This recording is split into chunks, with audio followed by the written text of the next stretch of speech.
welcome to day 4 of our sew along. Today we're going to quilt the outer fabric onto our wadding. So these are the 11 by 26 pieces. So I've got the wadding laid out. I use the basting spray, so just a quick spray, and I normally do half.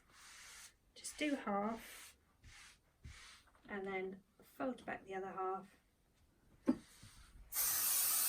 Quick spray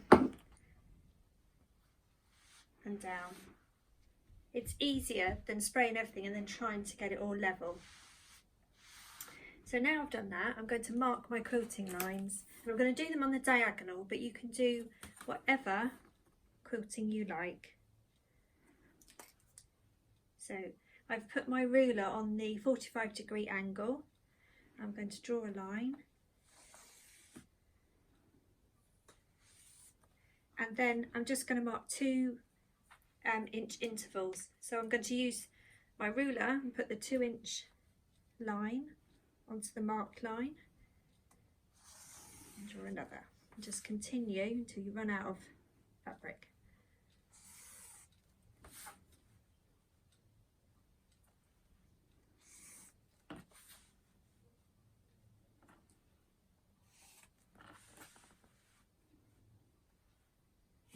And then I'm going to turn it around and do exactly the same the other way. You can do lines closer together, further apart. You can do horizontal, vertical, or free machine it if you want to.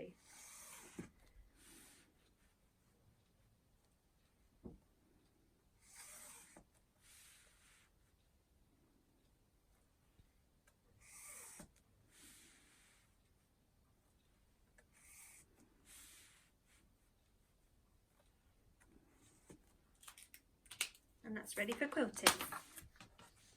So we've got our piece ready with our lines marked. One of the most important things about quilting lines is that you go in alternate directions. If you stitch all these lines going the same way, your piece will bend because you're pushing everything the same way. So the most important thing to do is when you stitch one line, you're going to come back in the other direction.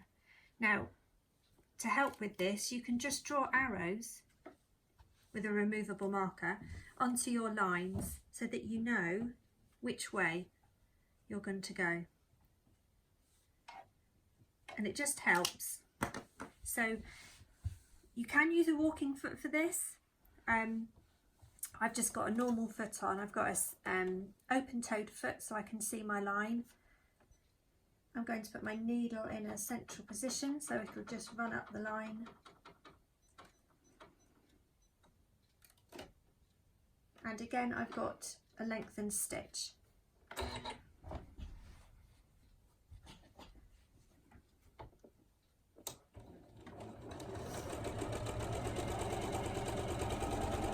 can do a decorative stitch if you like. And I'm just doing this in a thread that matches the background. So as I come to the end, I'm going to stop. And then I'm going to turn my piece around and come back in the opposite direction.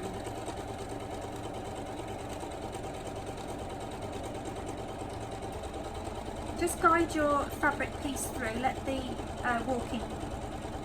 the teeth do the work. Don't force it through.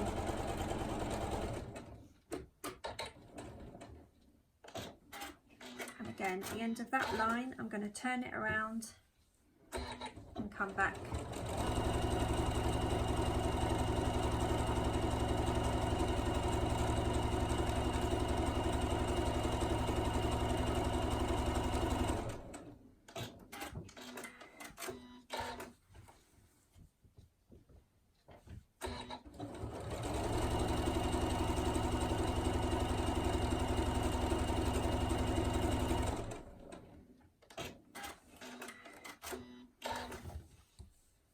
Last one on this side.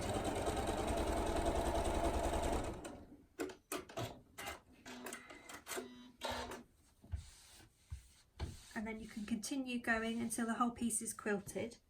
I'm just going to remove the lines. This is the second pen of the duo set, and just rub it over.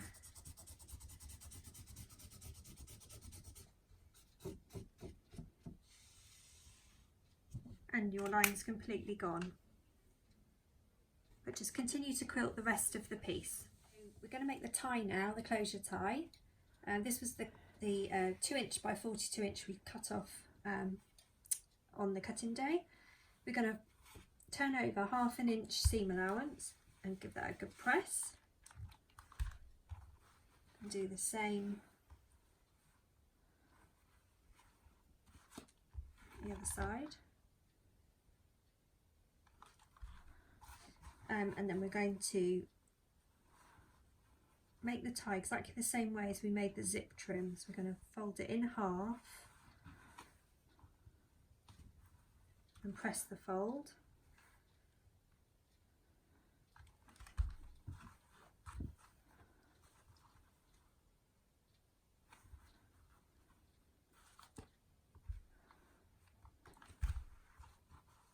All the way along.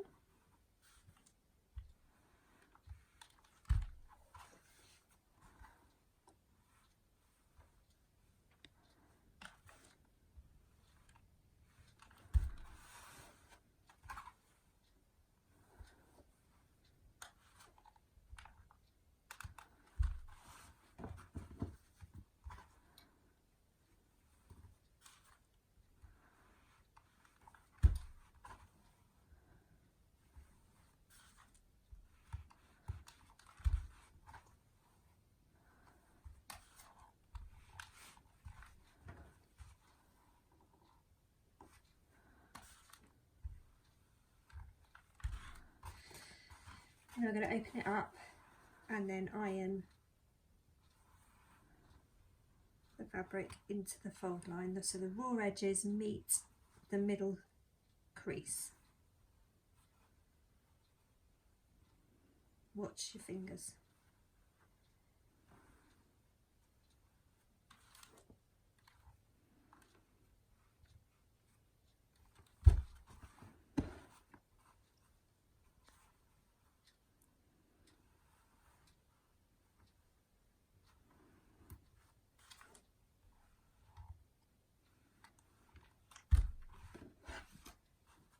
So once you've ironed it all the way along, we're going to refold on the original line, encasing all the raw edges. Binding clips are good for this. You can use pins, but they just help keeping it all closed.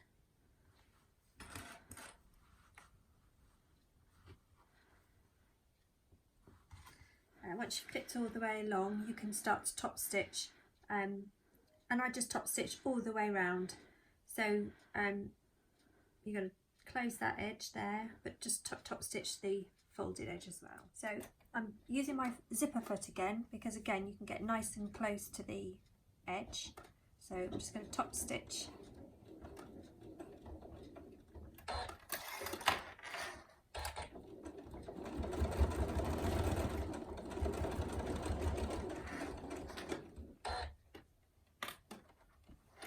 All the way round.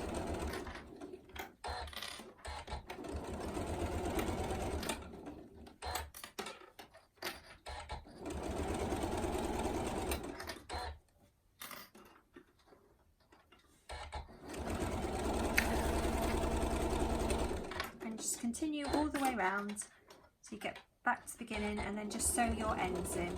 So now we're going to take the last remaining trim, which was the 11 by 1 1/4. And we're going to iron to the wrong side 1/4 inch each long edge.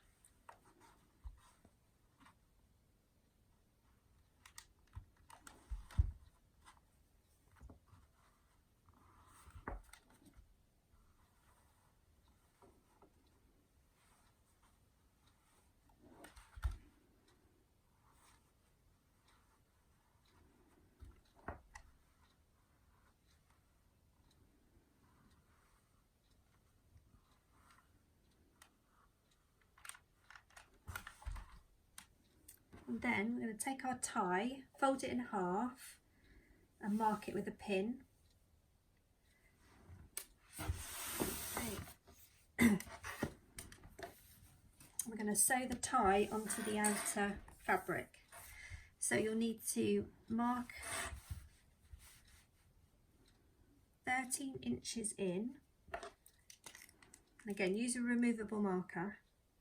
13 inches in from the short edge here, and then 5.5 inches down from the long edge.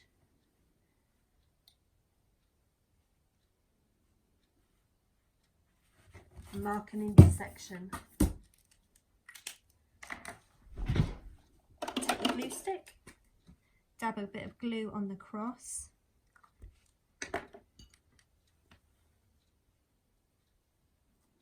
This is where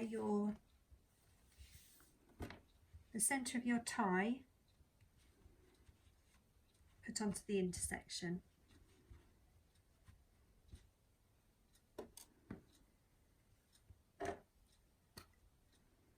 Just run some glue on the turned in edges on your trim.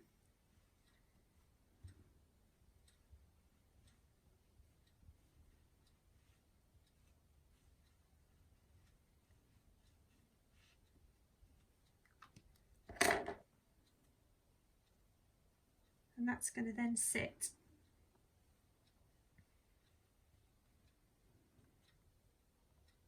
down the middle of your quilted piece.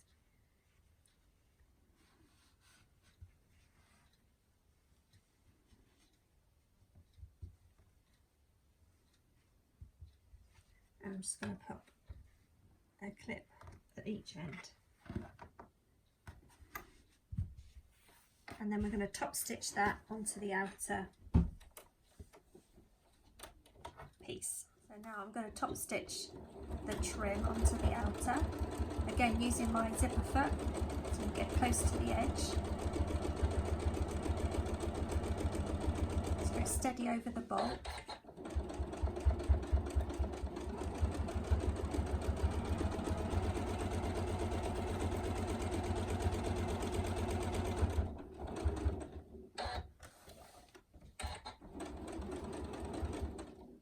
And then back up the other side.